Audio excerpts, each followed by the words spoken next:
Gonna... Okay, everybody, welcome to Estrogen Detoxification for Endo webinar on this kind of mild Wednesday evening. Thanks so much for joining me. I hope you're all feeling cozy. You've got your cup of tea and even nearly more importantly, your notepad. Super important.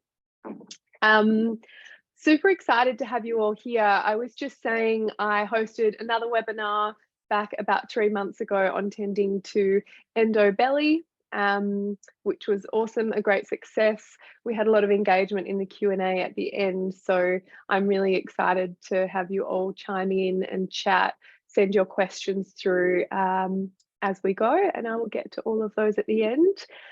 Some aspects of the presentation I might move through a little bit quicker than others, and that's probably just because they're a little bit tech heavy. My inner nerdy naturopath might try to shine a little bit there, but I'll try not to bore you. But when we are speaking on the topic of estrogen detoxification, there's certainly some pathophysiology and sort of concepts that I really want to cover with you so that you get a full, very complete, holistic understanding of what is actually going on with estrogen and how we need to detoxify it. So having that core base knowledge is going to be really, really essential for you. It's also going to empower you to, actively optimize your estrogen detox on a day-to-day level once you actually figure out how complex it is and how much support that the system actually needs. So I've popped aside 90 minutes. Let's just see how long it takes. You never know, I might be waffling on in one particular area for too long. I never really know, but we've got 90 minutes allocated to spend together, and we will be ultimately learning how to safely detoxify estrogen, subsequently reducing inflammation and gaining control over your endo. The estrogen detoxification piece in endometriosis is absolutely essential for every person with endometriosis to understand, and something to take quite seriously, which I'm sure will make a little bit more sense the further we go through. So once I have finished with the course slides, I will be speaking very, very briefly about Endometriosis Essentials, my 12-week program, which goes live about now, like it might have gone live now, but just this evening. I'll just be introducing that, telling you a little bit about it. If you're not interested, just mute me and then we'll get to the Q&A after that, but I won't spend too long on it. So like I said, hopefully you've got a cup of tea. Hopefully you've got a pen and a notepad, because there's lots of juicy information in tonight's webinar. So if you don't have a pen or a notepad, I highly suggest you go and get one. Don't fret. There will be a recording, and everybody who has signed up will receive the recording. So if you miss something or I move too fast and you're like, oh, I really want to go back over that, please watch the recording. Also, for everything that requires a reference, I have referenced throughout the webinar slides. So again, it's going to be probably a little bit difficult for you to jot that down. Certainly you can screenshot it if you wish to do further reading, but it's likely actually going back to the replay to get the link to look at the further reading if you would like. We will do an acknowledgement to country in just a moment. Yeah, ultimately, I really want all of you to go away with, I'm assuming most of you have endometriosis or adenomyosis. There's definitely some familiar faces in here, which is awesome. And I know that you certainly either have endo or adeno. If you're here and you do not have endometriosis or adenomyosis, that's actually absolutely fine, because the amount of patients that I work with that don't have either of these conditions, but they do require estrogen detoxification support, is absolutely ginormous. It's fairly rare that I see states of lower estrogen. States of higher estrogen are unbelievably common. So if you're here, you don't have endo or you don't have adeno, it's totally fine. There will still be a lot of takeaways, but much of what I'm speaking about and the research is quite specific to endo or adeno, FYI. So I would like to begin by acknowledging the traditional owners of the land on which we are meeting for our webinar this evening, the Wurundjeri people of the Kulin Nation. I'd like to pay respect to their elders past, present and emerging. Okie dokie. So tonight's webinar is really for you if you are sick and tired of being told that the Mirena or the oral contraceptive pill are your only options for managing your endo. Now, before I go on any further, I just want to mention here, it is unbelievably likely that potentially the majority of you are on the Mirena or the oral contraceptive pill. And I want you to know that I'm in nearly complete support of you choosing that method for your management plan, because they can both be unbelievably amazing and reduce your symptoms significantly. However, there are a small subset of people with endometriosis or adenomyosis who do not react well to the Mirena or the oral contraceptive pill. And I typically tend to see the more complex cases in my clinic, and certainly the people who feel like they're at the end of the line in terms of managing their condition, because they've been to the gynecologist, the pain specialist, all of the people to manage their symptoms. And time again, they're just told, go on birth control, go on the Mirena. Many of these people have tried the Mirena, their body's rejected it, or they've gone on the pill. And the number one reason they can't go on it is because of the mental health side effects. So often this is in a group of people who are predisposed to anxiety or depression prior to going on to the Mirena or the oral contraceptive pill, and they had not been told or advised of the potential side effects when going on the oral contraceptive pill or the Mirena, and have had a very, very poor experience from a mental health perspective, so they have needed to come off. In an ideal world, when you're prescribed these types of interventions, you will be educated and have informed consent on the actions and the potential adverse symptoms and side effects of these medications. Anyway, I don't want to go on about that too long, but my heart goes out for this particular patient group, because these people are coming to see me and feeling like there is absolutely no other option for them to manage their condition, which leaves them feeling extremely helpless, depressed, anxious, you name it. And it's simply not the case. Don't get me wrong, they can be great, but there is a whole nother avenue of treatment and management that we can explore if you are unable to go down the avenue of the Mirena or the oral contraceptive pill. So I want you to know that I'm in full support of you going on it or you not being able to go on it, and us explore other avenues for treatment. Also, while we're on this, if you are on the oral contraceptive pill or the Mirena, don't worry, everything we're going through tonight still applies to you. It is absolutely essential that we keep our detoxification systems working super well, even if there is a synthetic hormone coming in. It's actually all the more reason for us to look after our detox systems if there are synthetic hormones, because they actually add a little bit of extra load to our liver, has to do a little bit more work. So the more support we can give our liver and our bowel, which you will learn about, the better. A lot of people will have quite a bit of support in the lead up to their laparoscopy. Then they have their laparoscopy, maybe they have a few follow-ups with the surgeon, maybe their Mirena's inserted or their pill, and then they are simply sent off on their merry way and often told that, you know, you're good to go, you won't have a worry in the world for the rest of your life. But many of us know that there are absolutely extra additional lifestyle adjustments, nutritional adjustments and things like that that you can be doing to optimize your health. So that is what we're going to go through today. I'm sure that many of you know that endometriosis is an estrogen-driven condition. I'm assuming if you have this condition, you've probably read that somewhere or figured it out along the way. So what we'll do today is we're going to go through how, what, why, estrogen, what it does, and its, I guess, intricate relationship with the actual endometriosis lesions itself and what the story is there. It's quite interesting. Many of you, I'm sure, know that there are natural strategies to your symptoms that you're wanting to learn, and that's what we'll be going through today. Looking for an ongoing plan.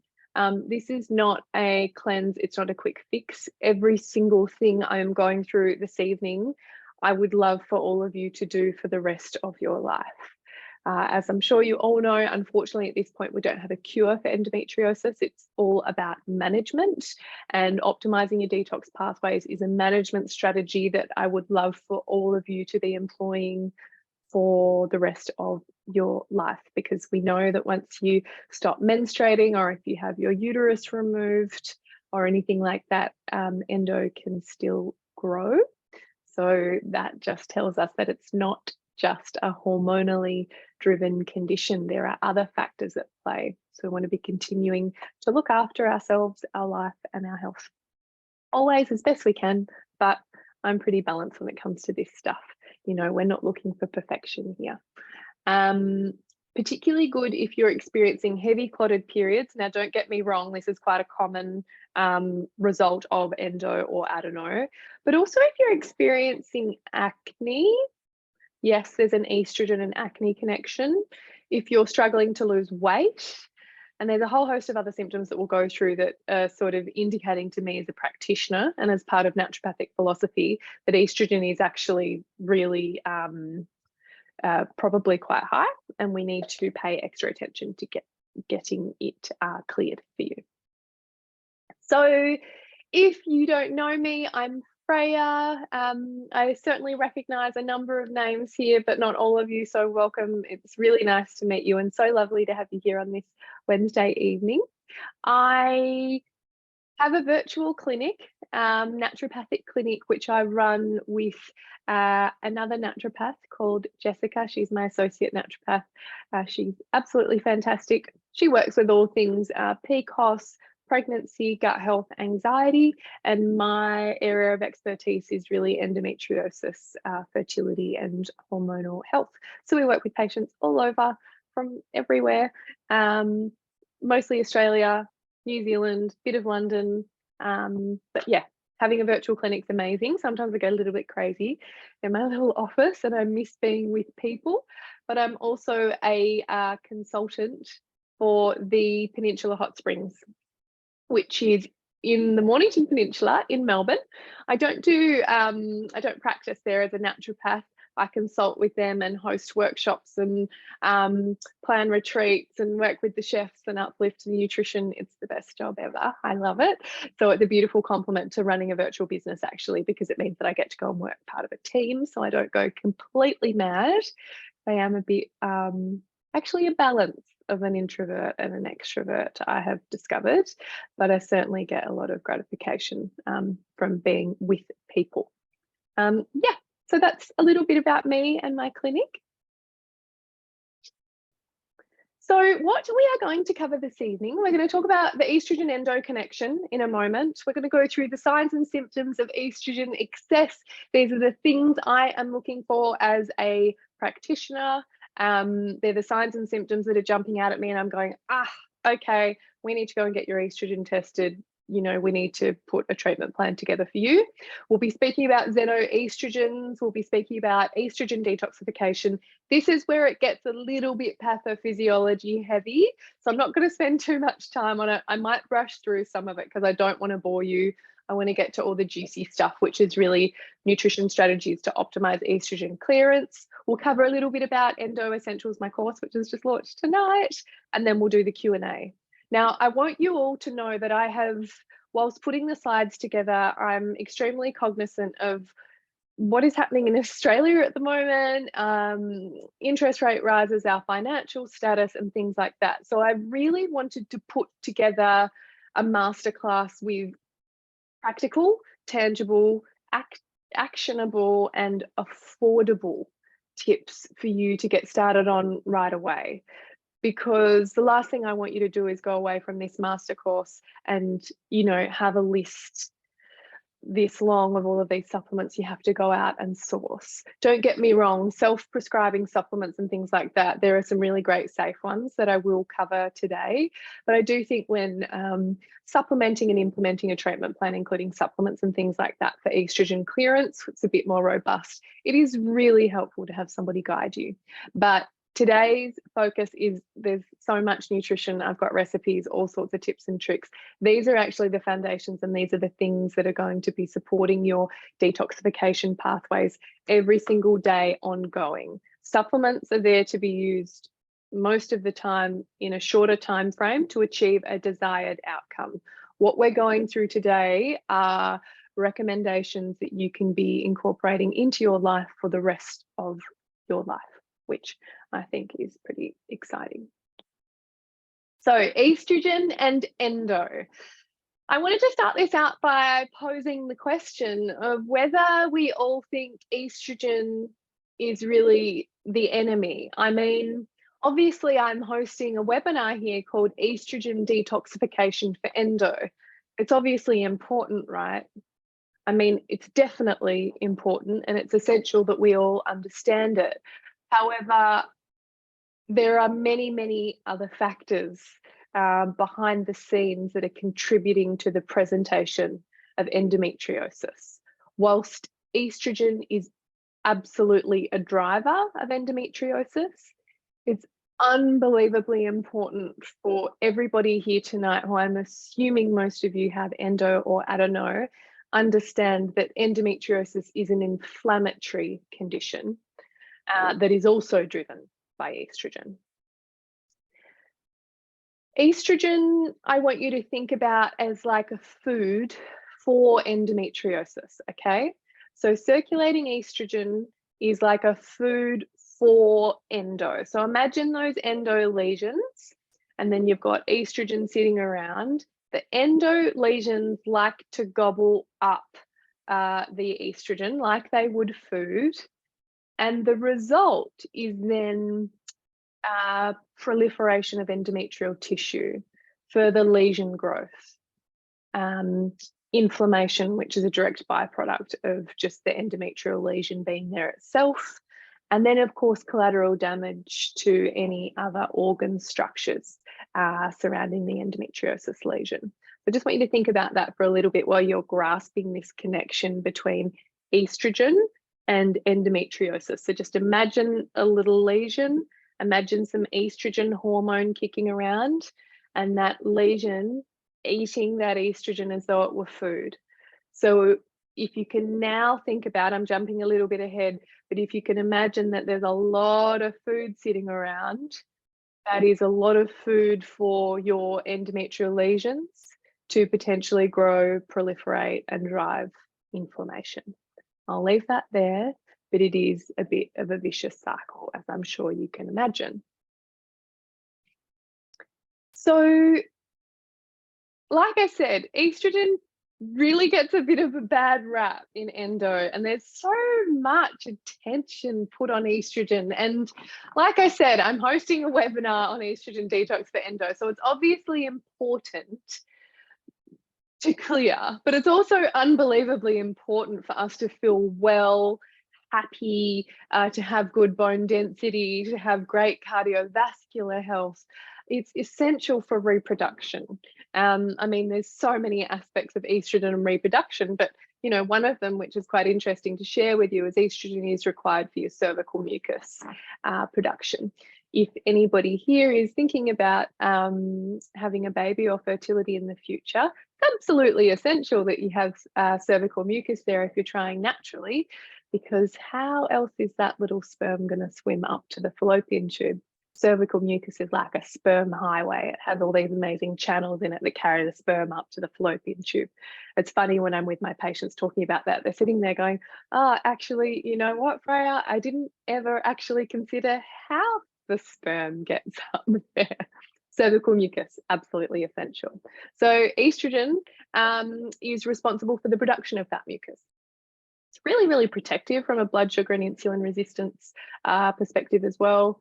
Absolutely essential for our libido, super, super important for skin health. I mean, it's all about balance, because we'll touch on this in a little bit, but high estrogen state can lead to skin breakouts, which I also have a personal story with. Now, consider menopause for a little bit. So this is a very low estrogen state, all right? So you're thinking hot flashes, you're thinking vaginal dryness, you're thinking reduced bone density, much higher cardiovascular risk factors, and that's in a very low estrogen state. So you can see here that, you know, it's kind of all about a balance. We still need estrogen circulating in our system because it makes us feel well, healthy, and prevents many chronic diseases. So it's all about a balance here.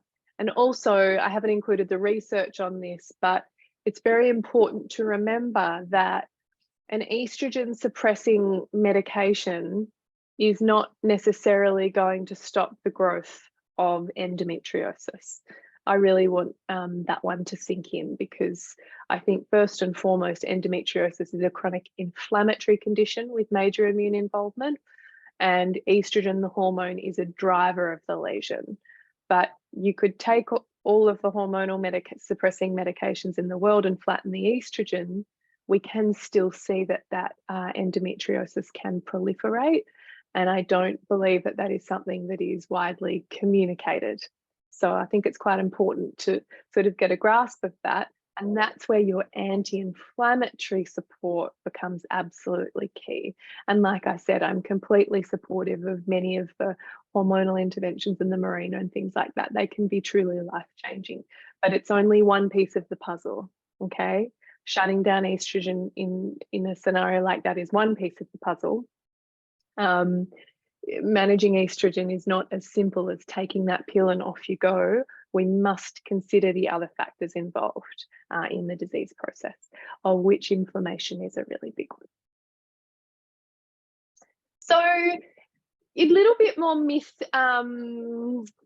debunking here, I guess you could say, is I see all sorts of things out on the internet about everybody with endometriosis must have high estrogen or estrogen dominance. And also there are a number of different terms. So if you get a little bit confused, high estrogen, estrogen dominance, unopposed estrogen, these are all terms that mean a very similar thing. So if you get a bit confused, just they all sort of mean a higher estrogen state, I guess you could say. But really important to note that not everybody with endo has estrogen dominance or high estrogen. I just want to make that clear. I do a lot of pathology testing and all sorts of investigations on estrogen, and surprisingly, I do see low estrogen states in endo. So you don't necessarily always have high estrogen. Just wanted to make that clear because I think there's a bit of misinformation out there on that. You could have high estrogen though, and we'll go through the signs and symptoms in a moment just to give you, a bit of a better understanding as to what you need to be looking out for. But there are so many variables to consider in terms of whether you've got high estrogen. It's not just the most straightforward thing to figure out. So there can be genetics, there can be the methylation system that plays a role in your estrogen detox. Progesterone plays a really big role in your estrogen levels. They kind of work a bit like a seesaw, those two hormones. We'll talk about that in a sec.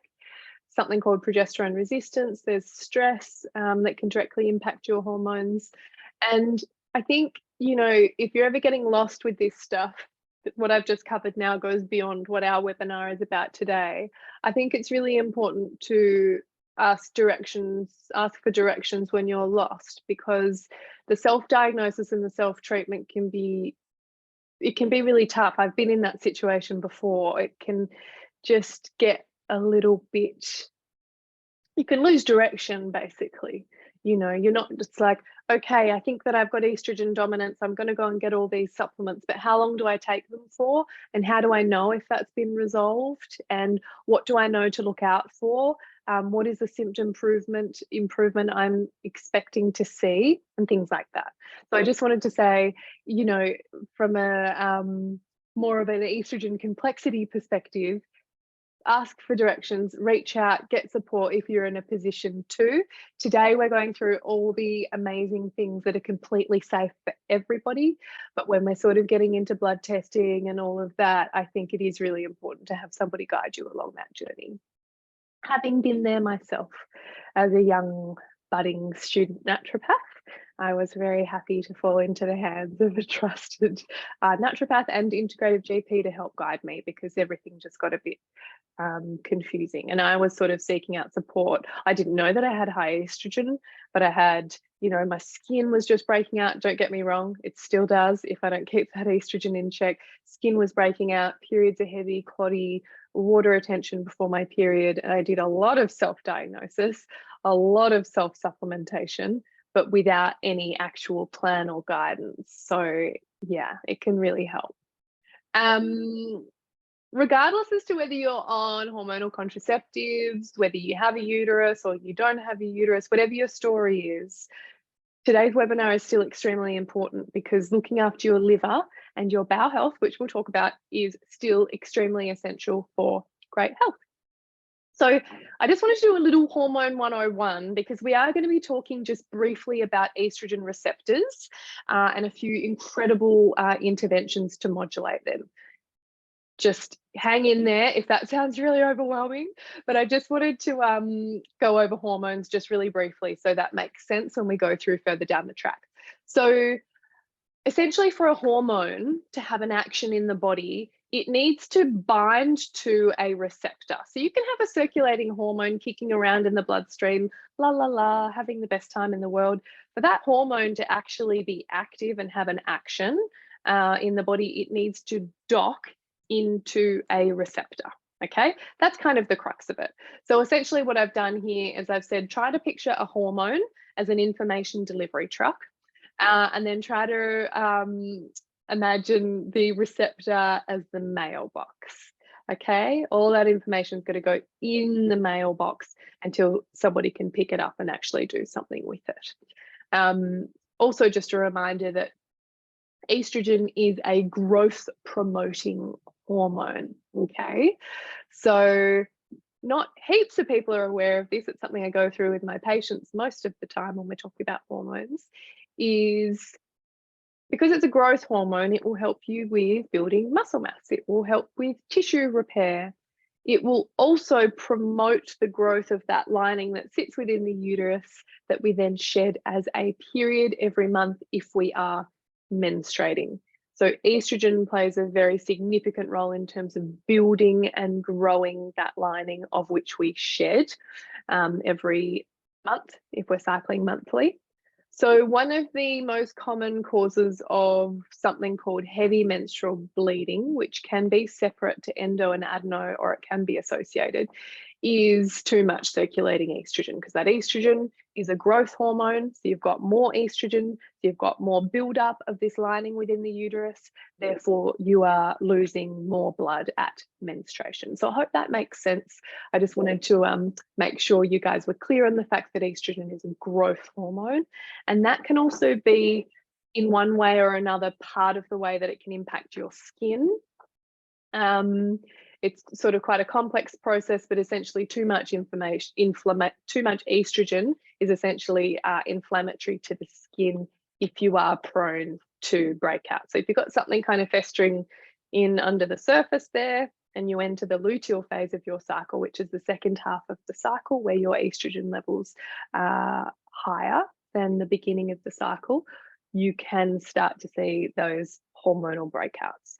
Don't get me wrong, there's many other hormones that can play a big role, but estrogen is one that I see not super frequently spoken about when it comes to hormonal breakouts, and it's absolutely key to manage in terms of really getting on top of that. So a little bit more information for you. You're probably wondering where estrogen's produced and how we get it and what the story is there. So estrogen is predominantly produced by our ovaries. So if you look at the image on the right hand side, our ovaries are these little walnut shapes either side of the uterus, and that's the primary site where the estrogen is produced. There is a small amount produced in the adrenal glands, small amount produced in the skin, and a slightly more complex process, but very, very important to grasp, is there is an enzyme in the body called an aromatase enzyme. And what this enzyme does is it gets our testosterone hormone, which, by the way, for females and uterus owners and menstruators is extremely important. It's not just for the guys, it's really good for our energy, vitality, and our libido. So we also need testosterone as well. It's super important, despite what you may have heard. And what this aromatase enzyme does is it grabs that testosterone and it converts it into estrogen. It's great to have there as a backup if we need the estrogen, but in most cases it's not super ideal. And aromatase enzyme can be upregulated if you are carrying any excess body weight. So, you know, if you might be sitting in that higher BMI, not that I really like to use the BMI calculator that much, but if you are carrying extra body fat, you are going to actually have more of this aromatase enzyme, which can mean that your estrogen pool, I guess, or your circulating estrogen is then going to be higher because we have more of the enzyme, and that enzyme stealing your testosterone and turning it into estrogen. So the end result would then be that you have more circulating estrogen. And we will be talking about aromatase a little bit further. So I just wanted to make sure I covered that because it is another extremely critical way that the endometriosis lesions produce their own estrogen. Yes, the lesions produce their own estrogen. So we produce our own estrogen within our ovaries primarily, but in endometriosis, the lesions produce their own estrogen. So we'll cover this in a sec, but if you have stage 1 to 2 endo, which the staging fully needs redoing, don't get me wrong. If you have stage 1 to 2 endo versus stage 3 to 4, you're going to have more circulating estrogen, whether it's systemically circulating or whether it's local at the site of the lesions. And I do want to separate these two, and I know it can get a little bit confusing, but let's just say hypothetically you've got endometriosis, chocolate cysts all over the ovaries, hypothetically. You're going to have those chocolate cysts themselves are going to be producing estrogen. They are estrogen producing machines, and the way they do that is through the aromatase enzyme. Let's then say the estrogen produced by your ovaries that's circulating in the system to do all of its other amazing jobs is also a bit high because your liver's under functioning and maybe you're a bit constipated. This will make more sense soon. Your estrogen pool is going to be much higher and potentially higher than somebody with a stage 1 or 2 endometriosis. And that is just because in a stage 3 or 4, there are more lesions, they are more robust, there's often nodules and things like that. So just the fact that your stage is a little bit more progressed does mean there is likely going to be more inflammation and more estrogen, because remember, the more lesions, the more estrogen being produced at a local level. So if anybody has their microphone on, if you could just switch that off, that would be awesome. Thank you. Hopefully that makes sense, but we'll be going into more detail soon. And this is probably like brains exploding at the moment. But I just wanted to make it clear that estrogen can be produced by the ovaries as a normal part of physiological hormonal health, but estrogen is also produced by the endometriotic lesions themselves, okay? So we've got estrogen being produced 2 spots here. We also have exogenous estrogen, which are our xenoestrogens, which we're going to speak about soon. So they are estrogens coming from outside of the body. But let's say you do have stage 3 or 4 endo, and so you've got that high production of estrogen coming from the lesion, and then let's just say genetically and your liver's under a bit of stress, you're not detoxifying your systemic estrogen that's been produced by the ovaries, and you're coming into contact with a lot of xenoestrogens from the environment, which I'll teach you about in a moment, your entire estrogen pool is actually very, very high. So this is all not to scare you, but more so to empower you, because there's some really amazing things that we can do to support you. But I hope that makes sense. If you have questions on that, you can put them in the question box and we'll go through them at the end. You're more than welcome to put the questions through as you think of them so you don't forget. So this is getting a little bit more technical, but I just wanted to include this slide from this research that I found today for people who are interested in just going a little bit further. And this basically just highlights what I said about the endometriotic lesion itself being a primary site of estrogen production.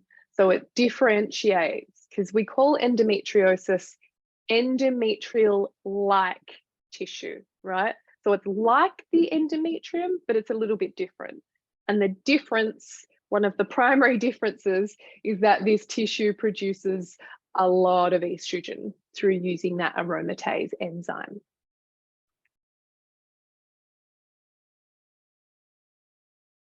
So endometrial-like cells, aka endo, are epigenetically altered to have increased levels of estrogen receptors. So remember the first slide. Oh, remember the first slide at the start where I spoke about the hormone is the information delivery truck and the receptor is like the mailbox. So if you look at this endo-like cell here that I've made such a beautiful picture for you with all of these mailboxes, what happens if you have a lot of estrogen receptors? If you have lots of receptors, our body then will need to produce enough estrogen to meet the receptors. Okay, that also might be a little bit mind-blowing. We're getting a little bit technical here, but it was going to make sense because I'm going to teach you guys about some amazing avenues to reduce your estrogen receptors. So the more receptor you have got kicking around, let's just say you've got this many receptors here, but you've got this much estrogen circulating produced by your ovaries. If all of a sudden you've got all of these receptors, the body is then going to produce more estrogen. So we really don't want to have more receptors than what we need. And this research was totally fascinating, that shows the endometrial lesions can have up to 140 times more than normal estrogen receptors, which is quite bonkers. Now, I might just cover this now because I didn't put a slide in. I just knew that I would chat with you about it. At some point, many of you might be going, okay, so we're employing all of these great strategies that you're going through, Freya, but the reality is I do still have this endometriosis kicking around and I haven't yet had a surgery.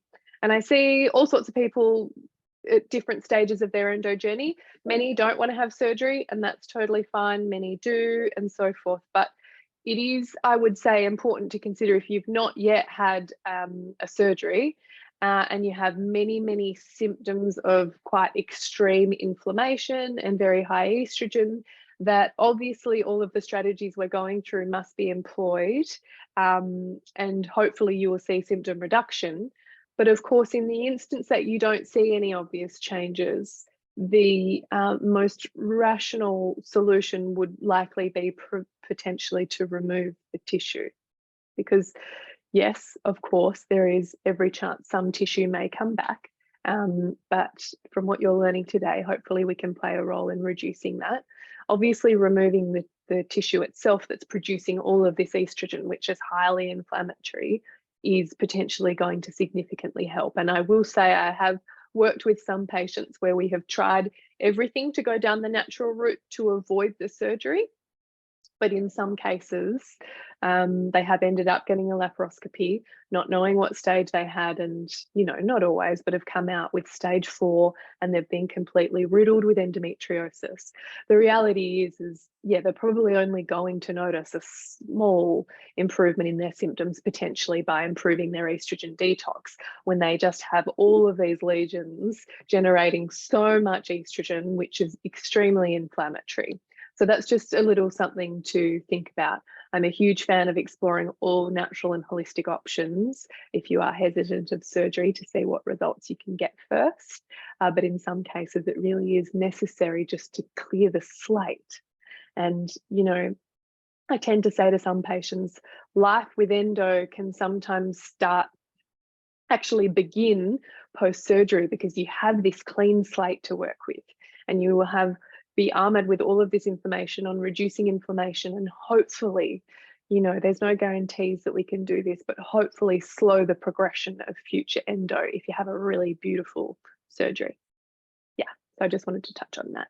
I'm gonna have some water.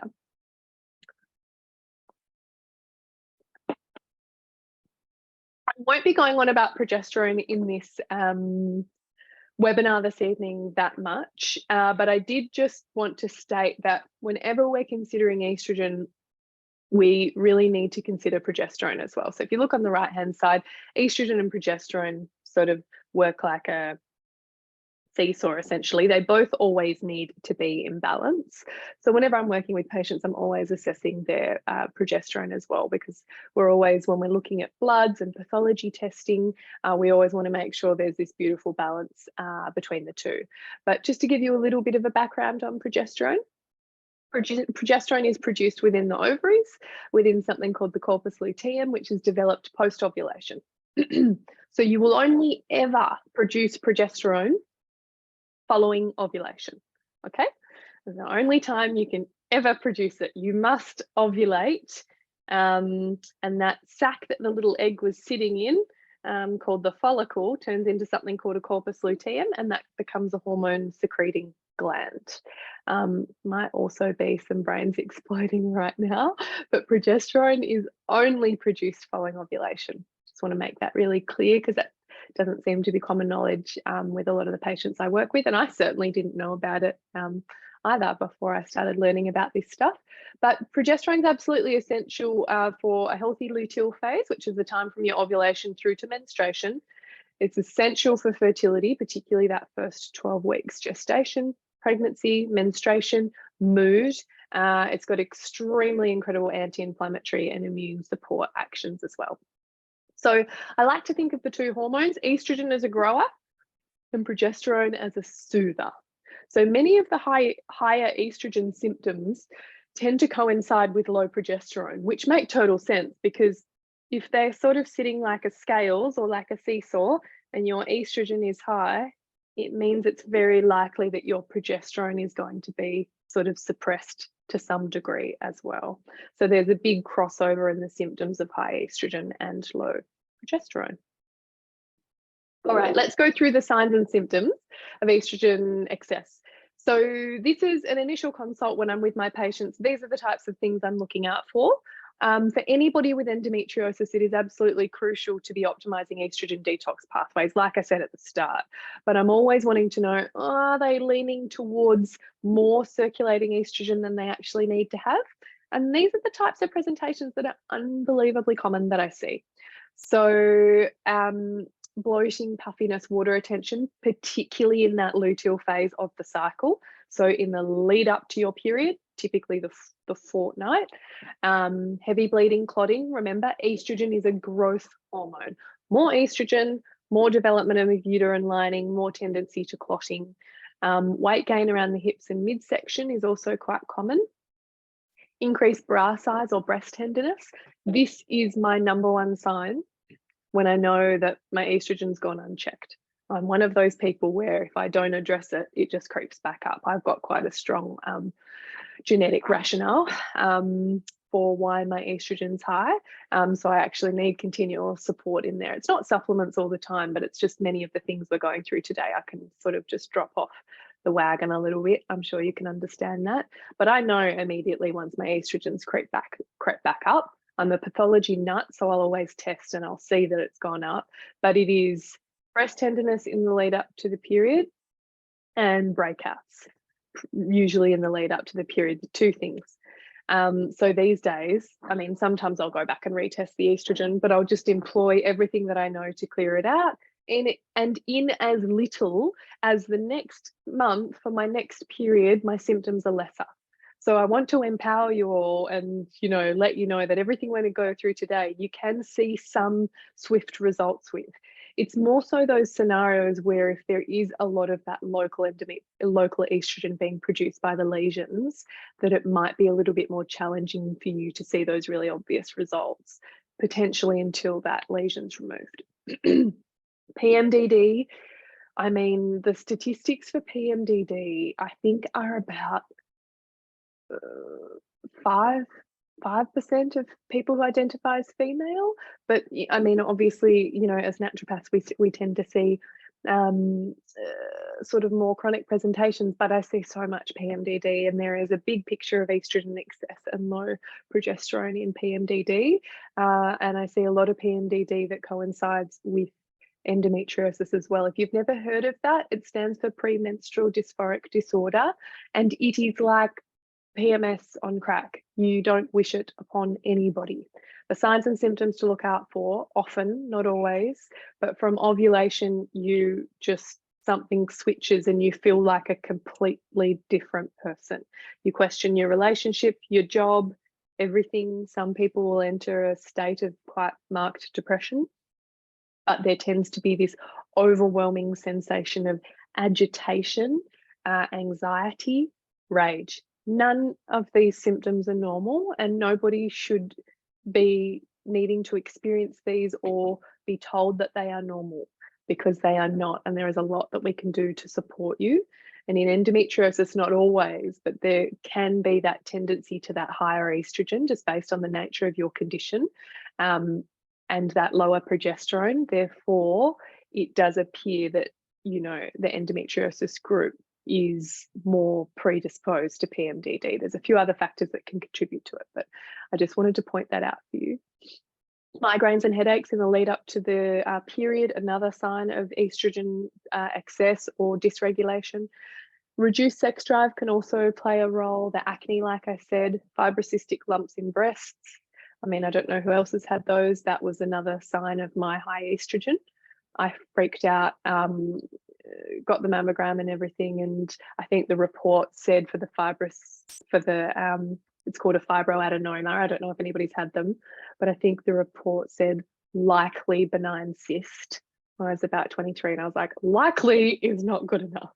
So I pushed for a biopsy, and thankfully that was negative and it was confirmed as a fibroadenoma. But just so you know, it's really important to do breast checks. But what a fibroadenoma feels like, it's driven by estrogen and it can arise cyclically. It feels like a little ball bearing. So when you're doing a breast check, you feel a little bump that feels like a ball bearing. Don't ever put off getting your breast checked if you suspect something's up. But the fibroadenoma itself feels like a ball bearing. It's not like attached to the tissue. You can almost like push it around. Very strange and can be a bit sore, and it can get a little bit worse in the lead up to your period.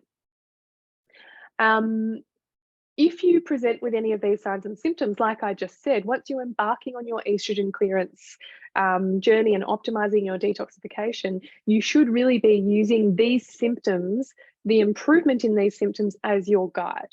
So I want you to know that it is absolutely possible through the nutritional strategies we're going through today for you to see improvements in many of these symptoms, which is amazing. Yes, sure, in some cases, you know, a short period of a supplement, a curcumin or something like that might make things a little swifter and quicker, but so much you can do through diet here. Xenoestrogens, I'm sure you've probably heard about them. They're kind of all over the news these days, but phthalates, which are a xenoestrogen, have been touted in a 2021 paper as the 21st century's plague to fertility, which is completely alarming. And I think the scary part about it is we can't actually see the xenoestrogen. It's not like this green sludge where we're like, oh, I'm not touching that. The xenoestrogen is in our coffee cup lid. The xenoestrogen is in the receipt that we got from the shop. They are everywhere, but there is a lot that we can still do to reduce our exposure to them. So what they are is they're a man-made chemical that mimic the effect of our real hormone estrogen that we produce within our body. They can accumulate in body fat, such as breast tissue, and they can also be about 10 to 100 times more potent than our natural estrogen, which is produced within the body. That is scary. That is not ideal in an endometriosis type scenario where estrogen is a fuel for endo, okay?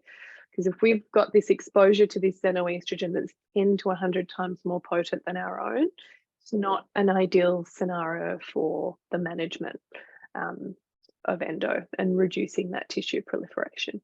The xenoestrogens are also a bit harder to clear from the body than estrogen that's produced within the body. So how we differentiate the two is one is called endogenous, and that's produced within the body, and a xenoestrogen is exogenous. So it's an estrogen that comes into the body. It's not manufactured inside. So most common sources of xenoestrogen, BPA plastics, dioxins contaminated in animal feed. Great research paper, I think it's a bit old now, done in 2012, that tested dioxin levels in individuals with endometriosis versus without, and the endometriosis cohort had significantly higher levels of dioxin circulating in the blood. Phthalates, which are typically seen in your synthetic fragrances, cosmetics, body care. Parabens are also a source of these xenoestrogens. Deodorants and food products, as well as organophosphates and pesticides in food.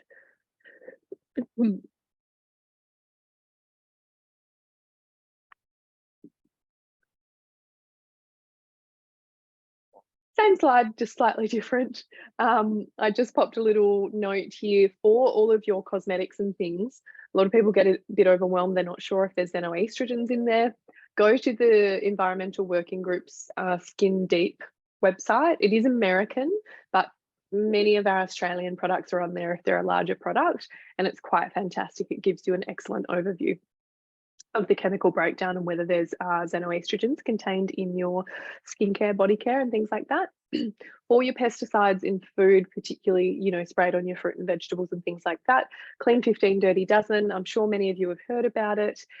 Also based out of America, the research, but you know, it's not too far off in terms of the pesticides we use in Australia. That's a great guide.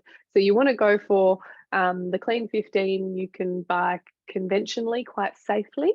Things like avocados are included in that. The Dirty Dozen are the foods that are the most highly sprayed. So they're things like your berries, your stone fruits, your kales, things like that that don't have a protective outer shell.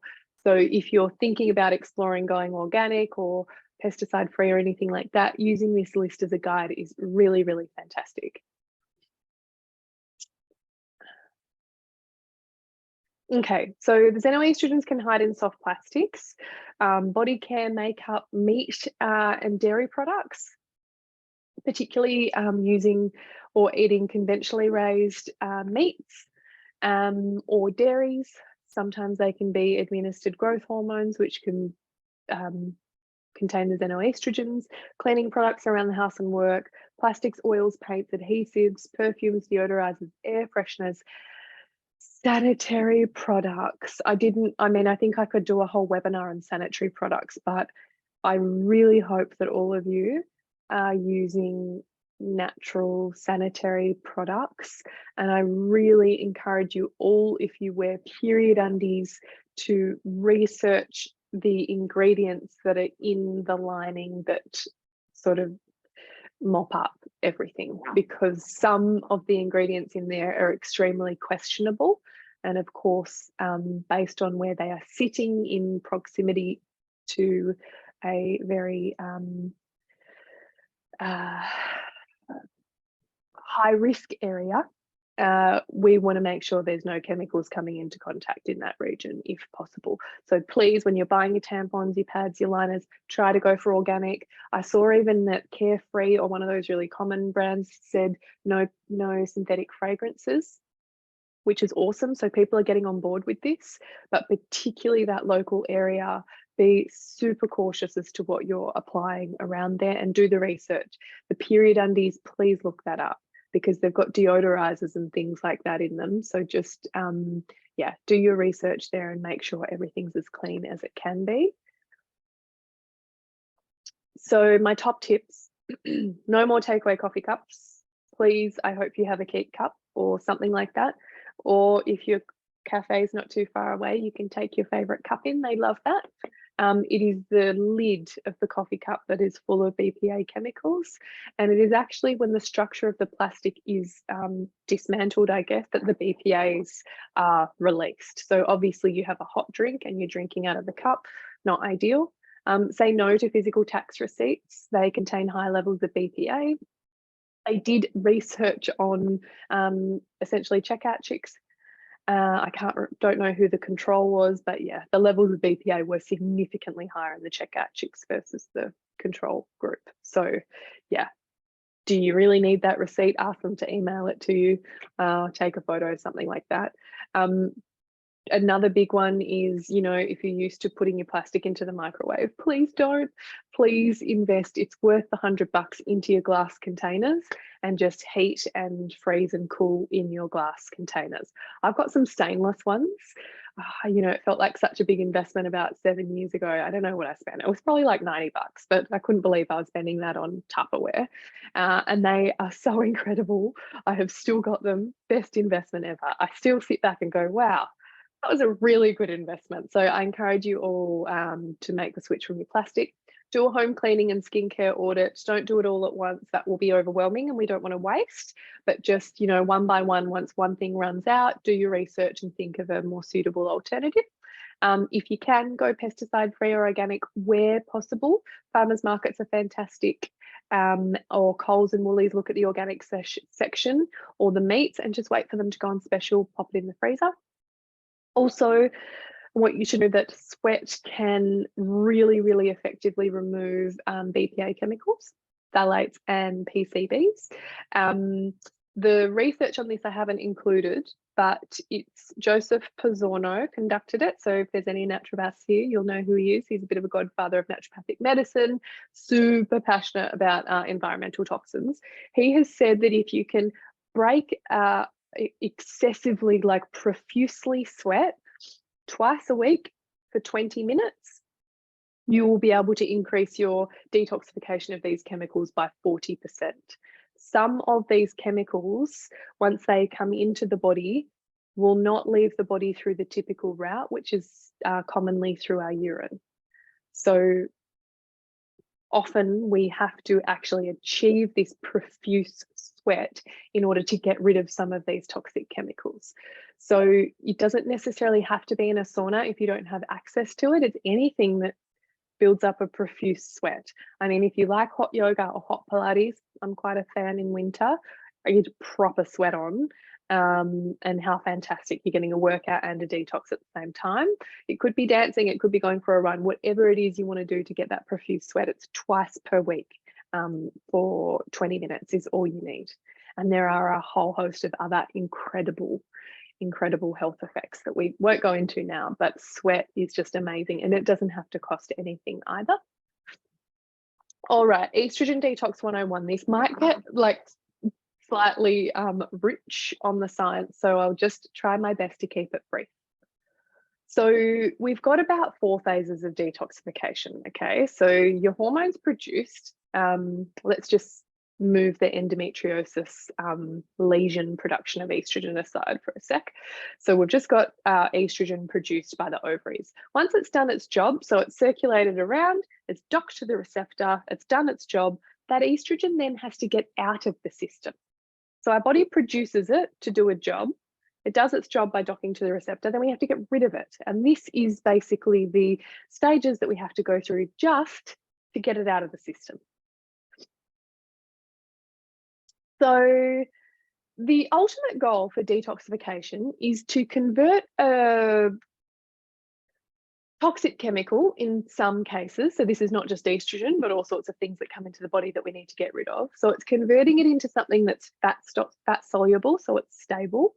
And it is then converting it into something that's hydrophilic, so easy to be excreted, water loving, which can then go out through the urine or through the bowel. So there's these 3 pathways here. So first of all, on the left-hand side, you've got we're calling them a toxin, but it could be your hormone, it could be pesticide, it could be pollutant drugs. That then moves into a phase 1 detoxification, which is in the liver, and that breaks down the fatty toxins.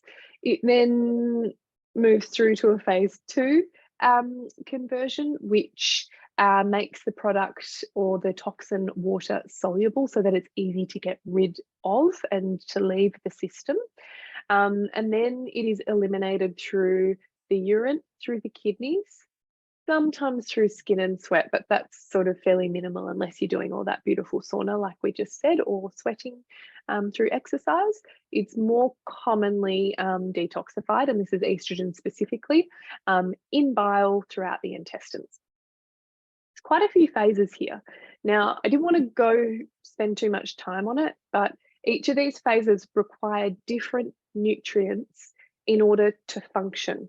So for example, if this toxin gets stuck in phase 1 because phase 2 we don't have enough nutrients to convert it to water soluble, it means that you have a highly reactive, actually inflammatory, we call it a metabolite, circulating in the body, which can cause a lot of damage. So every single one of these processes have to be humming and working beautifully, otherwise there's going to be a little bit of damage going on. I guess that's the simplest way I can think to put it. So to optimize our phase 1 detox, and there are some crossovers here, what you really want to focus on is cruciferous veggies. Oh my gosh, I just can't speak more highly of them. They are incredible. Broccoli sprouts are unbelievable. They contain compounds called sulforaphane, indole 3-carbinol, and they are so potent for our liver detoxification.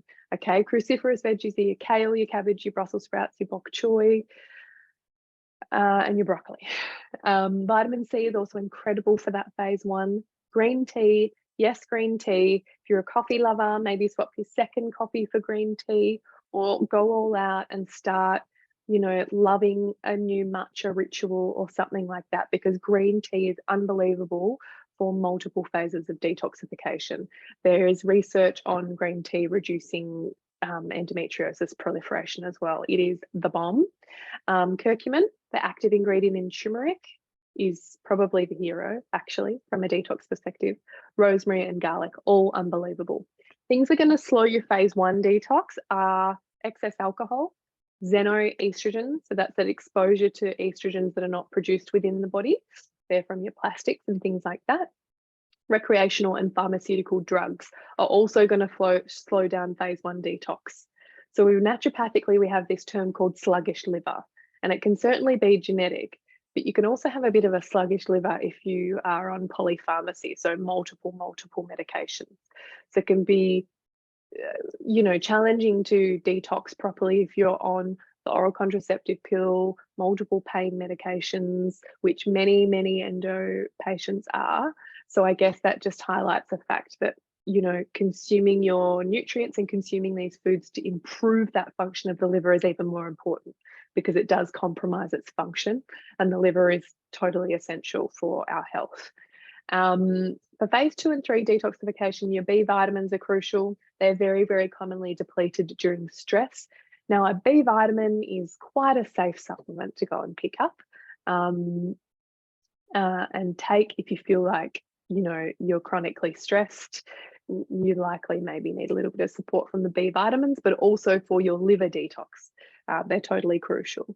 Protein adequacy, we'll talk about that at the end, making sure you get enough protein. Amino acids are essential for detoxification, which is why juice cleansers blow my mind a little bit. Don't get me wrong, they can be alkalizing and things like that, but juice detoxes are interesting when they contain no protein, because you need protein for your liver to detoxify properly. Go figure.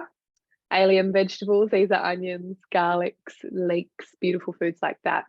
Turmeric, green tea, rosemary, NAC, N-acetylcysteine.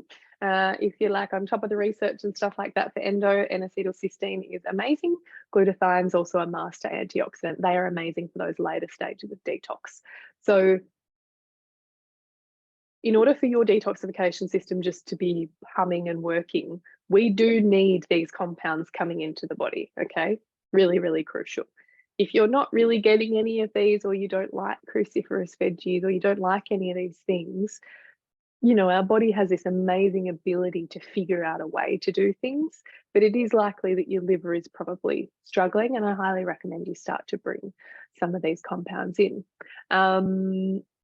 After phase 2 or 3 detoxification, we get bile is secreted, and that hydrophilic compound is carried into the digestive tract or out of the kidneys through urine. So now we're just going to touch a little bit on the estrobolome, which I'm going to go over a little bit more in a sec. But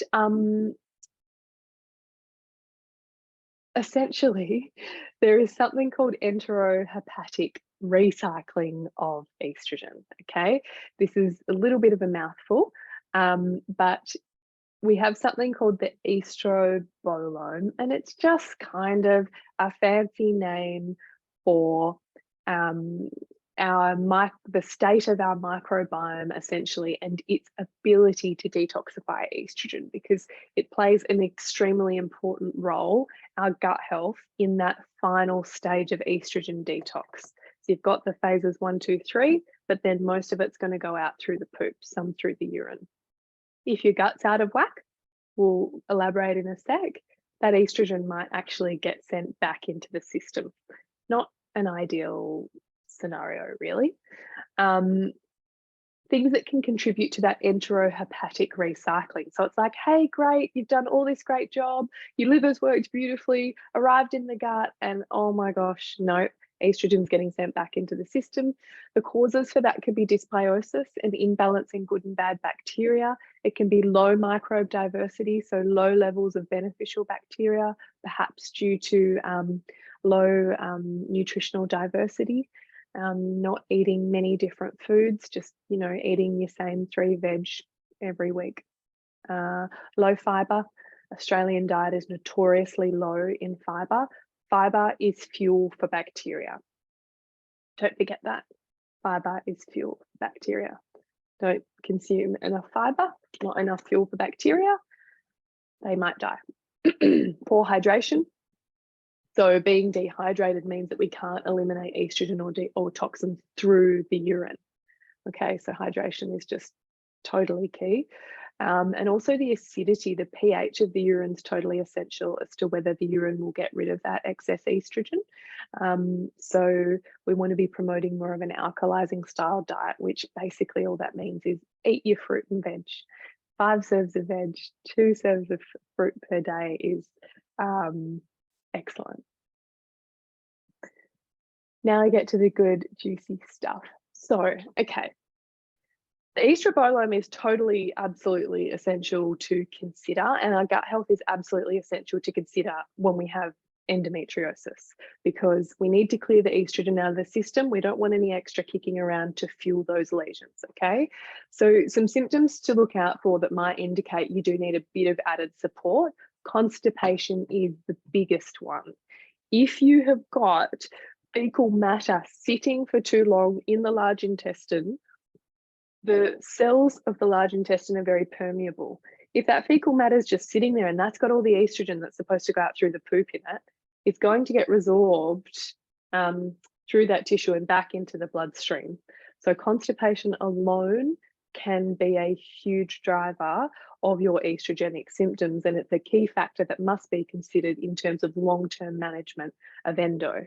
And, constipation can be very common, particularly in the luteal phase of the cycle, particularly in endo.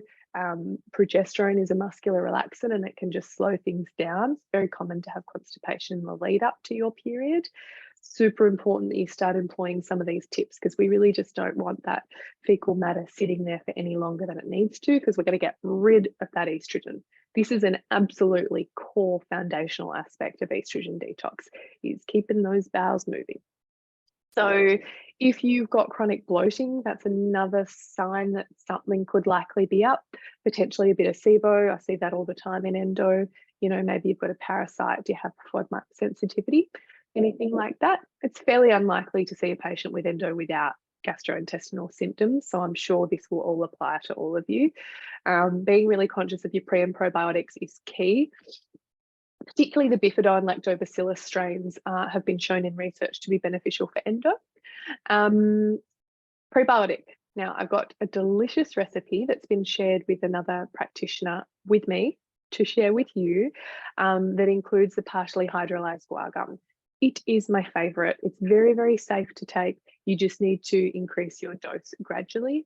It is a beautiful prebiotic, so it will feed your good bacteria. It can really help with dysbiosis, balancing the good and the bad, but it is also unbelievable for constipation.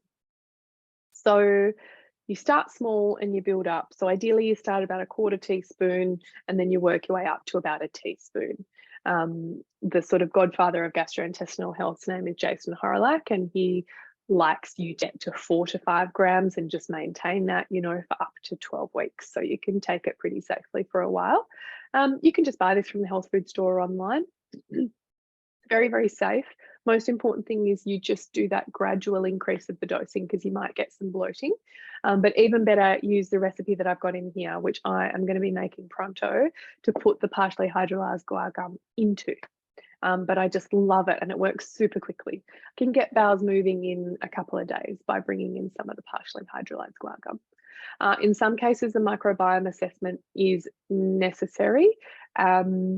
If you have really chronic symptoms, maybe you've got lesions, endo lesions on the bowel, or you've got, you know, quite significant SIBO or parasites, the partially hydrolyzed guar gum and the pre and probiotics might help, but you may need a bit of extra help. Sometimes it can be a bit challenging. Bitter foods are unbelievable to have before your main meals, and this is a traditional naturopathic philosophy, which I love so much. I still bring it in myself. So we need to have adequate bile produced, which is produced by the liver, sits in the gallbladder. We need to have adequate bile to carry that phase 2 detoxification metabolites into the gut or the urine, okay? So bile is essential, and we can boost our bile with bitter compounds. You might have heard of Swedish bitters. Iberogast is also a bit bitter too, if you don't want to do the food-based versions. But the good thing about the food-based version is they're high in antioxidants and phytonutrients and things like that. So rocket and parmesan salads, so accessible, so delicious, so fantastic to munch on before your mains. All of these are really amazing. I love dandelion root tea with a dash of bonsai. It's incredible. So beautiful if I'm having a bit of time off coffee, because it's still got this nice earthiness, and so fantastic for liver and bile. I don't want to spend too much time on this, but you know, we touched on it early. So remember how I said if you have a lot of estrogen receptors, which our endometriosis lesions have got huge amounts of them, your body is then going to produce more estrogen to dock into the receptor. Well, there is something really incredible we can do to help reduce the receptors. Like I said, in some cases you might need the laparoscopic surgery, but something called a selective estrogen receptor modulator, and this is all based off research. I've included the research where indicated as well. Selective estrogen receptor modulators are incredible at modulating the amount of receptors in the body. And there are also receptors elsewhere, not just related to the lesion itself. So even if you have had a lap and are doing super well, these compounds are still unbelievable. So the flax seeds and the sesame seeds, I'll go through the dose in a sec. It's rare that I'll have an endo patient who won't get a prescription of a tablespoon of flax seeds or sesame seeds per day, because they are so unbelievably powerful. They're also a great fiber and fuel for the bowel as well, but really excellent at estrogen modulation. Soy, yes, it's been debunked. There is so much misinformation out there about soy, and don't get me wrong, I've been confused about it too, but it's very, very clear. We've got some excellent research that soy is a phytoestrogen, and isoflavone in particular, that what it does, if you're in a high estrogen state, it will help to bring it down, and if you're in a low estrogen state, the soy will help to balance it out. So increasing your soy consumption can help to rebalance that estrogen out, which we're going to go through some strategies in a second. The research, which is included at the bottom here, has seen that the dietary isoflavone, so the compound in the soy intake, is associated with lighter periods, reduced risk of endo severity and progression, and reduced incidence of endo in people that had increased dietary phytoestrogen consumption. Like, that's amazing. Love this research. So how do we get more of it in? Tofu. Tofu's got the highest source of protein. And a bit of a nutcase about protein. Most of us are under eating it. So tofu is like a win-win. You're going to be helping to balance your estrogen with it, but you're also going to be getting adequate protein in as well. Always try to opt for non-GMO and organic where possible. You want to be consuming it minimum of twice per week. And, you know, if you love your meats and your fish and you love your curries and things like that, just consider swapping it out. Some other beautiful ways to get it in are flax crackers for the flax seeds, or for your flax seeds, you can add to porridge, granola. I love adding it to smoothies in summer. And we really want to be aiming for about a tablespoon per day. Take a photo of this, but I'm also going to, I decided moments before this, because I've put together these awesome recipes for you. I'm going to create an estrogen detox recipe book, and I'm going to send it to you all, because I realize that screenshotting, you know, might not be the best way to hold on to all of this. But flax crackers, so cheap. Look at these ingredients, so easy, so delicious. There you go. There is your estrogen supportive detox support, and how delicious. You can munch on these every day.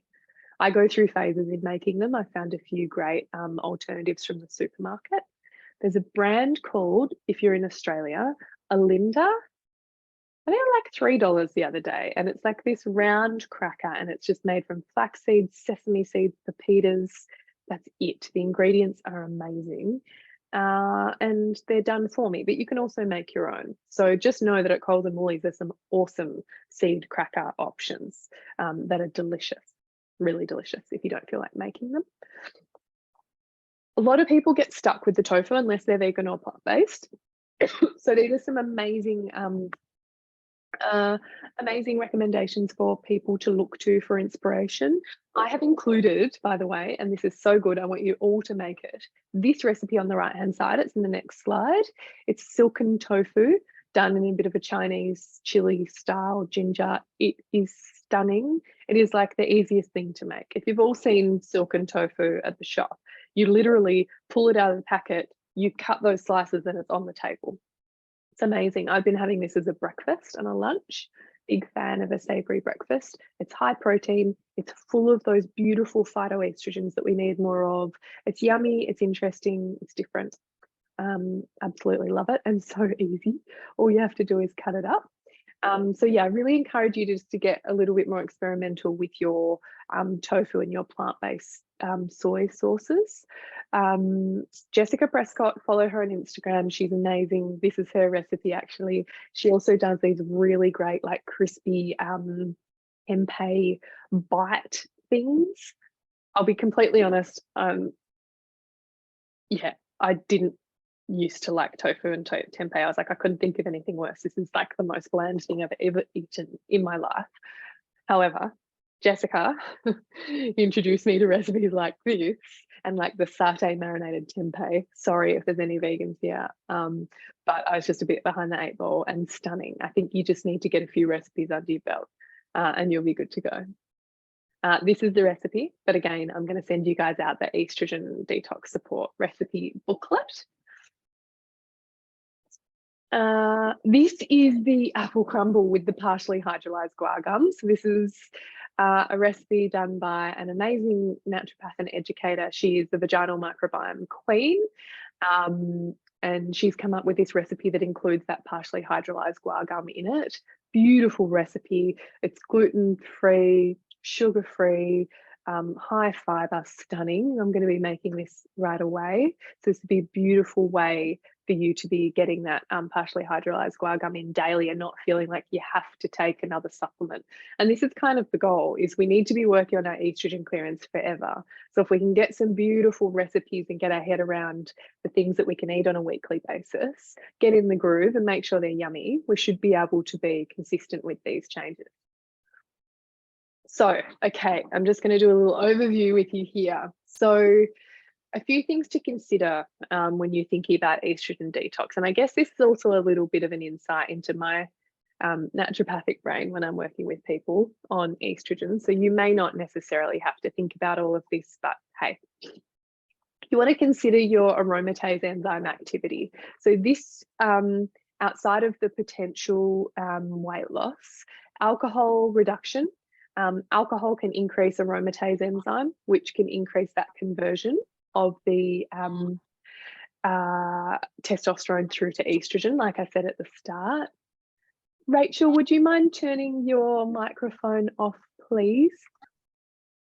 So the green tea, the turmeric, and the mushrooms are also amazing for reducing that aromatase enzyme activity. But just remember, have a really good think, and perhaps get somebody great in your healthcare team to discuss that potential for the laparoscopy if you've been putting it off, or yeah, it may be something to consider, because remember, those lesions themselves have that high aromatase activity, meaning the aromatase enzyme gets your testosterone and it converts it to estrogen, and that's really, really high levels of. So that's something to consider there. You want to modulate your estrogen receptors. Remember, less receptor, less estrogen. So that is where you bring in the beautiful soy products, your sesame and your flaxseed. And these can be part of your weekly diet ongoing. You want to support that safe phase 1 detox. That's all those beautiful ingredients. Look out for the broccoli sprouts. I did see broccoli sprouts at Coles or Woolies. I was gifted a sprouter because my mum knew how obsessed I was about them, and I haven't used it, which is shameful because I've got them sitting there, but I'm going to. So you can sprout your own, also amazing, but you know, I did see them at the supermarket too. Green tea, lots of it, vitamin C, rosemary, curcumin. Selenium is essential for that phase 2 detox, and there's also amazing research on selenium and endometriosis, reduction of proliferation of the lesion. Brazil nuts, if they're from Brazil, I think Source Bulk Foods in Melbourne has Brazilian Brazil nuts, because their selenium content in the soil is really high. I think it's about 8 per day will give you a really great dose of selenium, which is fantastic for your liver detox and your endo. Your NAC, rosemary and curcumin again featuring. Getting some partially hydrolyzed guar gum, I can't recommend it enough. Not many endo patients I don't recommend it to. Really safe, but remember to build up slowly.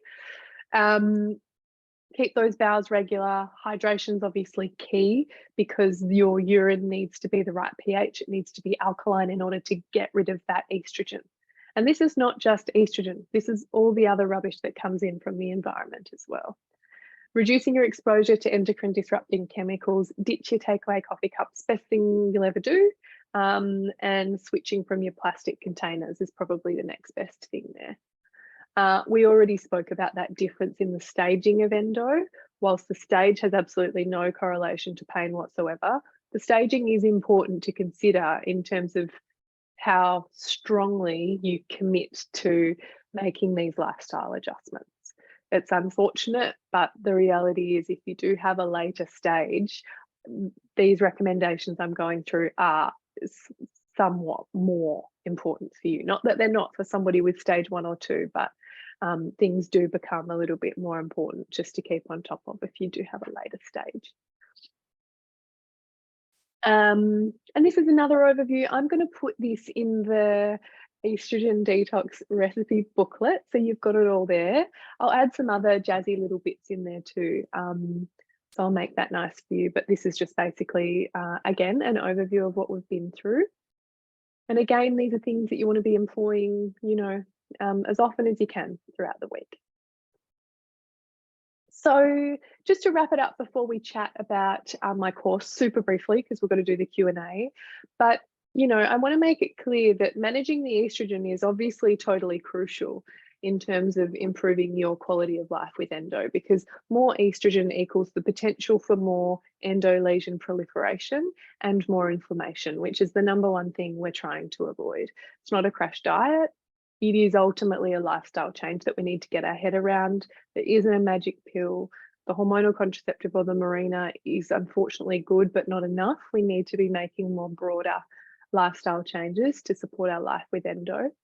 But outside of the estrogen detox, it's really the inflammation that can have the biggest impact actually on the estrogen dominant, that microenvironment where those lesions are. And inflammation is, like I said at the start, almost for me as a clinician, paramount when I'm working with endometriosis. It's absolutely key. And the wonderful thing about holistic health and, you know, viewing things with a holistic lens is there is so much that we can do to get your inflammation down. All of these areas here, circadian rhythm disruption can drive inflammation, immune dysfunction, nutrient deficiencies, inflammatory diet, chronic unresolved infections, high stress, poor sleep, blood sugar imbalances, comorbid conditions such as celiac or Hashis or rheumatoid arthritis, anything like that, asthma, food allergies, environmental allergens, all of this stuff can drive inflammation. And for me, the estrogen is really, really important, but addressing the drivers of inflammation are just so, so key. And that is why I developed my course. I'll just go over this briefly. If you're not interested, just don't listen. We'll get to the Q&A in 2 secs. But this is my 12-week group program that I'm super, super proud of. We've just finished round 1. We're about to move into round 2. Tonight, it's going live. Ultimately, we're talking about the roots of endo, which are really centered a lot around inflammation, which is super empowering because there are unbelievable amounts of things we can do to manage inflammation. We're covering nutrition, lifestyle, supplemental, herbal strategies, you name it. But the thing I'm probably most proud of is the pathology component. And I think it's probably what sets this course apart from others, is the empowering you to learn about your pathology, know what to look for in an optimal range, be able to actually detect whether you have excess estrogen in the blood, to see that balance between the progesterone and the estrogen, the whole dance. But, you know, do you have insulin resistance, blood sugar imbalances? How high is your cortisol? Are your nutrients in an optimal range? All of these things, there is so much that we can learn through being able to understand our pathology. So that is really cool. Part of it all, it's all delivered through weekly lesson modules, community support in the forum, and then the live aspect, I think, is the other part that I love so much about it. This is just an overview of everything you get. There's so much in there. It's a bit ridiculous, actually. I just keep on adding. So there's lots of gold. This is a little overview of everything that we cover in each module of the content. As you can see, it's sort of centered around all of the factors that can drive inflammation. There's some beautiful, amazing bonuses. The one that I love the most out of these is the understanding and addressing trauma with Jules. It's just magic. That's just talking a little bit about the value. There is a special offer tonight of $100 off until midnight. I have extremely limited space for this, hence why the offer only goes till tonight, because I'm assuming it will fill up. You could just hop on the website here if you're interested. And here we go, Q&A. So I'm just looking to see if there's any questions. Had to run, have to head off, super informative. Okay, great. Does anybody have any questions regarding what we covered? You can type it in the chat box, or, oh, here we go, great. Yeah, type it in the chat box. Yeah, and I can chat to you that way, or if you want to open up the mic, totally up to you, whatever you're comfortable with.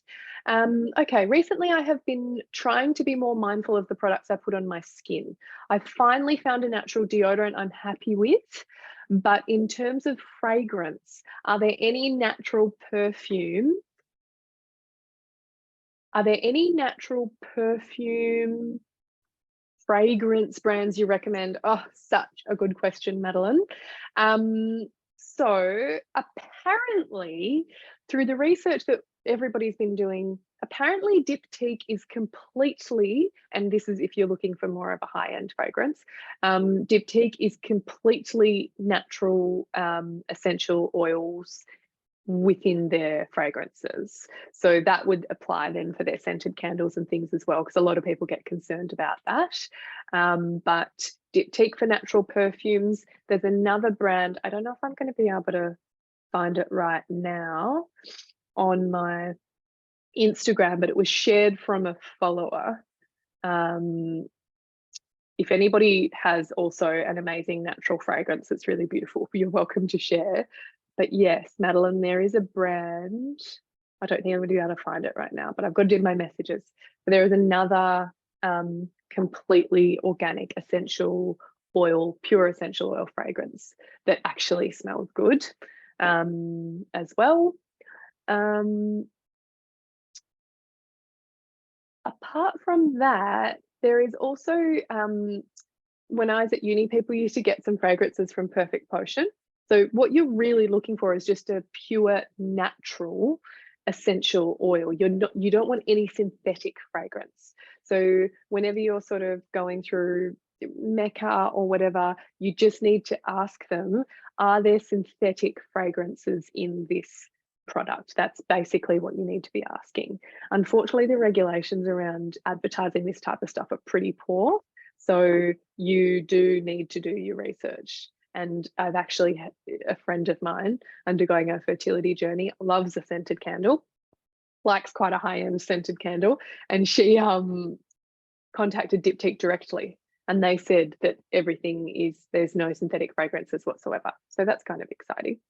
Can you please put the link to the Endo course, please? Okay, yes. So it was challenging for me to be able to make a link for you to click on. Oh, no, I can do this. It's just on my website, but I'm going to put it here. Endometriosis. There's heaps more info on the page. I didn't want to bother everybody with it all because I'm sure some of you just aren't interested in that. There you go. Would I recommend a consult with you first or the Endo course? It's a really good question. I actually suggest the Endo course first, hopefully for that price, getting heaps out of it. But if you realize at some point that you actually want extra support, then to book in an appointment. Because the whole goal is for you to be able to kind of get everything you need out of the course, and you have access to me live. So in the lives, we've been doing like going through people's personal pathology and stuff like that. So there's still that personal touch point. I mean, it's really up to you. I'd love to work with you either way, but I would say start the course because you get full support within it. And then if you feel like you need extra support, you could book the consult. What about hair colors? Using hair colors from the last 10 years and no going back, henna color looks awful. Any good brands you can suggest? Oh, I'm assuming maybe you're dyeing your hair at home. See, now this I don't have an answer to, but I do know the hair clinic, the hair studios to go to get your hair colored that are completely natural. So I go to Botanica, Organica, which is this is only Melbourne based, but it's in Melbourne, in Carlton, and it's in Elwood. I don't know like a off the counter natural one, but yeah, I can imagine that the henna colors aren't totally fantastic. You know what though, I'm not pro the synthetic hair color. However, in some cases you have to pick your battles. You know, if that is something that makes you feel amazing and you love it with those colors, and you can be super conscious of endocrine disrupting chemicals in other aspects of your life and look after your detox pathways and all of that, maybe that's just your one thing that you hold on to. But yeah, I would recommend those salons if you are in Melbourne. Yes, natural deodorant, absolutely, Ebony. So there's a few. I don't have mine here, but Woohoo is like the cleanest that I've ever come across. So it's Woohoo deodorant. That's how you spell deodorant. And the only thing about it is they do have one in a cardboard, but otherwise you have to put your finger in it. It's like a deodorant paste, about $16, and it's, yeah, by far the best. But I've also done a Instagram post with some other deodorant swaps. So if you don't follow me, have a look. There's some other really good ones on there if you don't like the paste. But there's about, I think, 4 or 5 that I put on that post, which is just on my homepage. Emily, I recently stopped taking Accutane. Oh yeah. Is there anything you'd recommend I do on top of the information you've provided? Oh gosh, yes, so much to talk about here.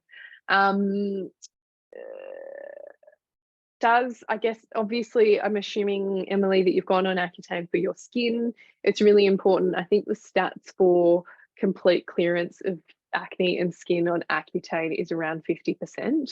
So about 50% of people will About 50% of people will not have a return of their acne, but 50% may, depending on what their root cause could be. So Emily, I would really encourage you, I'm not sure if you've had any investigations as to what your drivers of your breakouts are. If it was high estrogen, if it was high testosterone, that's a big one, high blood sugar, things like that, getting a really good thorough workup right now, because it's like the Accutane's kind of like your buffer. That's just been helping you along, and we've sort of had that buffer removed. So there's every chance the breakouts may not come back, but in some cases they certainly can. I went on Roaccutane and it was incredible. My skin was amazing, but within 3 to 4, this was way back when I was younger, but within 4 months of coming off, it all came back. That's when I realized I had high estrogen and high testosterone. So a really good thorough workup from a pathology perspective is totally the best thing I can suggest. Yeah, along with everything else. You know, green juices are really alkalizing. I know it's winter, that sounds crazy, but you know, green vegetables and everything we've covered today will be beautiful. A really decent fish oil would be good too in quite a robust dose. Madeline, I've recently read castor oil packs are helpful to keep things moving. Yes, I'm such a big fan of castor oil packs. They're one of those things, sometimes I forget about them. And the reason why sometimes I forget about them and I don't recommend them is just because nobody does them. Yes, beautiful patients come to see me, but they don't always want to follow my recommendations. And the reason why a lot of them don't want to do it is it's time consuming, but I highly recommend you do it. Castor oil is extracted from a bean, and you basically buy the castor oil, not in a plastic tub, guys, and you pour it onto some kind of cloth. You wring it out like you would a tea towel, you apply it to the abdomen, and then you apply a source of heat. And it is fantastic for general detoxification. It's old school holistic therapy. There's one piece of research on it, that the castor oil improves the local immunity, which is a total win for endo or adeno or anybody, but it's really great, yeah, for keeping your bowels moving. You actually have to be conscious that after you apply it, that you're home for the next hour, because then sometimes, yeah, it can be fairly swift in getting those bowels moving, but love a castor oil pack. Absolutely love it. Is there a vitamin B supplement you recommend? Oh, yeah, there's lots. But I mean, from an over-the-counter perspective, the most reputable, reliable brands from like a chemist warehouse will be Ethical Nutrients. I'll write it here. That's the sister brand to Metagenics, which is a practitioner-only brand we use. And also Bioceuticals is another great reputable similar to practitioner only brand that could be, yeah, really great. And like I said, B vitamins really safe to take. But yeah, they would be my pick. Do we have any other questions? Have I answered everything? I have some water.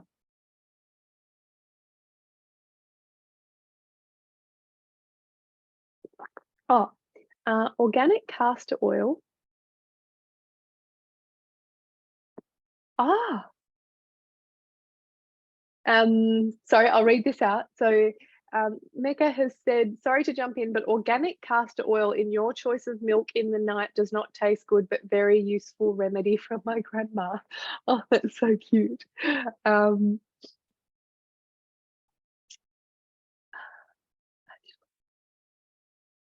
I've never actually ingested the castor oil orally. It's always been a topical application. That's so interesting. I'm interested to know what your grandma has recommended that for.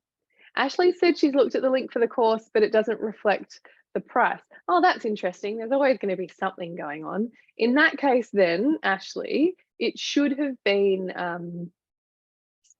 the price should have been right, but if you just type in 100 off, if it's not reflecting that 397, which will be available till midnight, just pop in 100 off.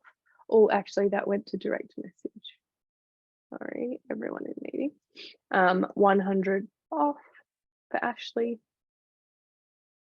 That should give you the discount if it's not working for the course. Awesome, cool, Ashley. I can't wait to have you in.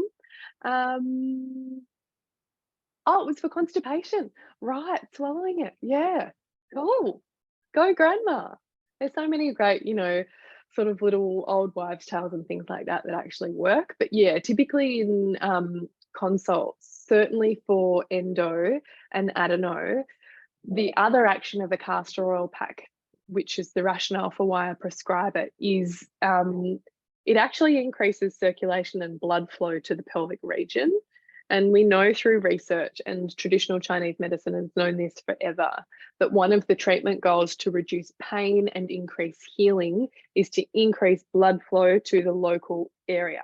Why do we want to do that? Because we want oxygen and we want nutrients to be able to come to that direct local site of inflammation to calm it down and sort it out. So we know that in endo, there is circulation and blood flow is impacted. Might be a genetic thing. So the castor oil pack can also be incredible for that reason. But when my patients are actually sticking with the recommendations and they do the castor oil pack 2 to 3 times before their period, it's so rare to not have them say, oh my goodness, my period pain is significantly less. So I highly recommend you all give it a go. You can get the castor oil online, just get organic and make sure it's in a glass bottle. And you can also just look up castor oil pack on Google and you'll be able to see how to do it. They're incredible. It's just a matter of, you've just got to prioritize that time for your self-care, really. Because you could watch TV with it on, listen to a meditation or something like that. And basically once you've used it, you actually just keep it in a container in the fridge and you reuse it. Yeah, that's really good. All right, do we have any other questions? Can't really see any. I'm going to stop sharing for you to be able to see my face again. I think that's it for the chat. Was that it? Were there any final questions? Thank you all so much for coming along this Wednesday. I have gone a little bit over. I'm not sure if you're all munching on your dinner or what's going on, but I hope you enjoyed this. The replay will be getting sent out tomorrow. And then once I have created the document, it will be going out to everybody who signed up for the webinar, which will have all of those recipes in it. So yeah, so much that you can do for estrogen detox on a day-to-day level to support you. And like I said, I am the perfect example of being able to see changes in symptoms purely from these dietary and nutritional changes, by the next period, if you really stick with it. Yeah. Oh, my pleasure. Thank you. Thanks, Ashley. Thanks, Mega. Thanks, Freya. Oh, good. Thanks, Madeline. Thanks so much for coming. Yeah, I hope you feel really empowered, with all of the suggestions. Thanks, Ebony. Thank you all so much. Have a beautiful night. You'll get the webinar replay sent to you, and then you will also get the document. So enjoy. See ya.